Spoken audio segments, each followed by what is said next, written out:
Our unmanned drones and Chinese spy balloons are emerging as new challenges along the LAC in Arunachal Pradesh. Well, speaking exclusively to Northeast Live, Chief of Bureau Arindam Das, Air Officer Commanding in Chief, Eastern Air Command Air Marshal SP Dharkar, feels that the situation is not as alarming as it is to be, and that the Air Force is well equipped to deal with such challenges.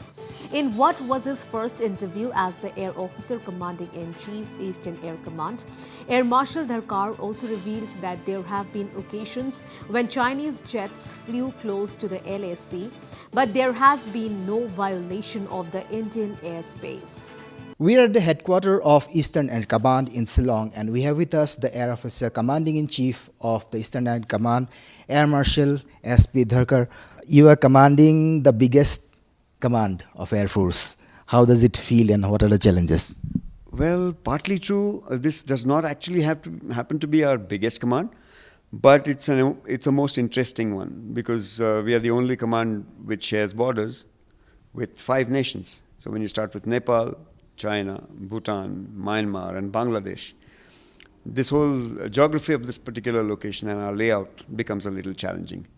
As also the fact that we have terrain that stems all the way as high as 18,000 feet in some locations and down to sea level in other. Well, sir, as you have said that this is a very complex terrain, surrounded by 5 countries. So what is the strategic role of Indian Air Force in the Northeast? Well, given the technical asymmetry that exists between our neighbors and us, whichever of the neighbors you consider, and the fact that air power, because of its speed and agility, starts becoming the first responder almost any time there is a challenge. The Air Force here also, I expect, would have similar role to play. Yes, there would be the other forces also that would come in, whether it is naval assets across the Bay of Bengal or, importantly, the army assets across this entire length of the border. But the fact remains that given its reach and speed of reach, the Air Force would definitely play a major role in whatever happens here. So right now, talking about one neighbor nation, that's Myanmar, there is trouble, there is violence. We have seen that aerial strikes taking place bang on the border with India. So how is Indian Air Force monitoring the situation? Were there any violation by the Myanmarese jets? No, of course not. What has been happening in and around Myanmar, to the best of our knowledge and based on our observation, has largely taken place within their own territory. Yes, on occasion they have come close, but in no case have we seen any violations of our border. And so as a result, one has to wait and watch that, at least from the Air Force side, till the time they do not infringe the sanctity of their airspace or ours, we really don't have a direct role that we come into play at this time. In terms of watching, we are watchful all the time. We have adequate assets to see what happens there too. You would be aware that in this entire general area, this is very much jungle terrain with very thick forests. And so as a result, what also happens is that our ability to deploy prime assets like radars, etc., also gets limited by where specific locations at relevant heights that we can do. But notwithstanding, we still have this area under surveillance. So if need arises, you are ready to scramble? Oh, we are always ready to scramble. And a scramble is not done for any one specific, let's say, adversary in mind. A scramble is a capability that we maintain all the time. That ORP, which we call an operational readiness platform, always has people on standby for whatever adversary or whatever eventuality may come. It may tomorrow be a civilian aircraft which for its own, let's say, unserviceability on board or whatever, is not quite responding in the manner in which it was supposed to. And the scramble could take place even for that. Now talking about the largest neighbor, that's China. We have seen how China has time and again tried to flex its muscle. We have seen face-off taking place. Of course, that's on the ground. So how is Air Force keeping a watch on the situation, and what is the information you can share? What is China up? Why are they so aggressive in regards to Arunachal or Sikkim or the Tri-Junction? If I am correct in this, we are now probably the only country with which China still has a border dispute. And it's not in a singular location, it's across several locations. And we have a large border with this country. As to whether this is going to result in a prime face-off, I guess that's for the Chinese to decide. But in terms of assisting the army, there are two major major avenues where we can assist the army. Firstly is in terms of our keeping surveillance and reconnaissance over the border areas, using assets that we have, whether it is unmanned assets or aircraft. As also the fact in helping the army reposition troops on ground from wherever to wherever a requirement may arise. And in both these cases, depending upon the nature of the requirement, we are always ready and there to do it. Whether the Chinese jets ever tried to violate the airspace, or whether any reports you have gathered? We watch all kinds of air activity that takes place close to our borders, whether it is on the Chinese side or the Myanmarese side, like I said. There have been instances where the Chinese aircraft have come close, but by and large, they have maintained always that gap, which we believe is a safe gap established as a result of the confidence-building measures that take place between both our nations. And so, while we have scrambled aircraft also at times, the scrambles have partly been to ensure that they actually stick to what those CBM-laid guidelines have been. And we've not found any good reason to actually go beyond that. No. There was no violation? No. Well, sir, we have seen that right now UAVs or drones have become the game changer everywhere. So what do you feel about it? Because China is developing a drone which probably travels at the speed of 3 times the speed of sound.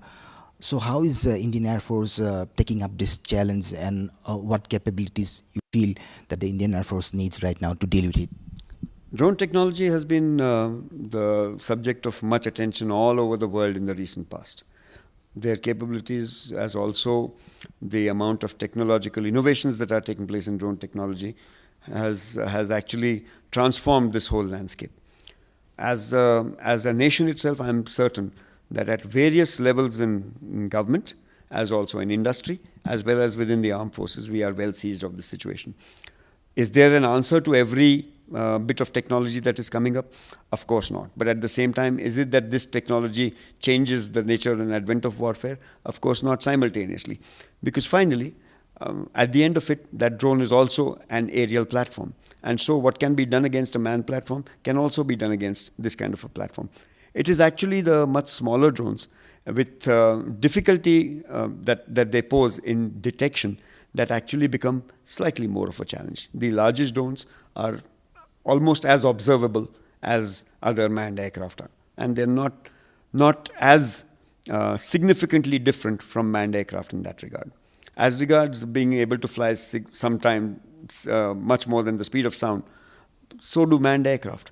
And in fact, the manned aircraft actually has a slight advantage over a drone in the fact that there is a person in the cockpit. So what he's doing can be on the spot, which is not so much so with a drone which is flying a pre-programmed route.